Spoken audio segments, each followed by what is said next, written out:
আসসালামু আলাইকুম। আজকের ভিডিওটি মূলত হচ্ছে রাজমা খিচুড়ি নিয়ে। ভিডিওর প্রথমেই আপনারা যেটা দেখলেন এটা হচ্ছে রাজমা। রাজমা দিয়ে এই রাজমা খিচুড়িটি করা হয়। রাজমা খিচুড়ির মূল উপাদানই হচ্ছে এই রাজমা। রাজমা এক প্রকার ডাল। রাজমা খিচুড়ি বাচ্চাদের জন্য খুবই উপকারী একটি খাবার।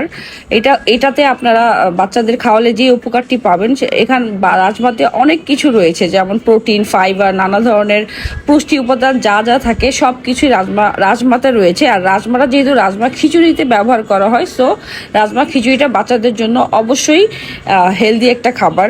এখানে যেমন আপনারা 7 মাস থেকে যে কোনো বয়সী বাচ্চাদের এই রাজমা খিচুড়িটা খেতে পারবেন। আপনারা চাইলে আস্ত রাজমা আমাদের থেকে নিতে পারবেন 250 গ্রাম 150 টাকা করে।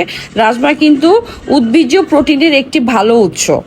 বাচ্চাদের শারীরিক মানসিক যে কোনো বিকাশের ক্ষেত্রে এটি কিন্তু অনেক ভালো কাজ করে। যেমন এই যে ম্যাশ বাটি দিয়ে আপনারা রাজমা খিচুড়ি করে এভাবে ম্যাশ করে বাচ্চাদের খাওয়াতে পারবেন। এটাও আপনারা আমাদের পেজে পেয়ে যাবেন, চাইলে এটা সিঙ্গেল অর্ডার করতে পারবেন। এছাড়া আমরা একটি কম্বো নিয়ে আসছি, এই যে রাজমা খিচুড়ি কম্বো। এখানে আপনারা রাজমা খিচুড়ি পাচ্ছেন 250 গ্রাম, একটা ম্যাশ বাটি পাচ্ছেন যেটা দিয়ে খাবার ম্যাশ করে বাচ্চাদের খাওয়াতে পারবেন। এছাড়া ঘি, এটা কিন্তু আমাদের হোমমেড ঘি, যেটা দুধের সর দিয়ে বানানো হয়। এই পুরো কম্বোটা হচ্ছে আপনারা পেয়ে যাবেন 700 টাকায়, যেটা নাকি নর্মালি 750 টাকা পড়ে। যেহেতু এটা কম্বোতে আপনারা 700। রাজমা খিচুড়ির এই কম্বোটি অর্ডার করতে আমাদের পেজের ইনবক্সে মেসেজ করলেই হবে। এছাড়া আস্ত রাজমা আপনারা অর্ডার করতে পারবেন।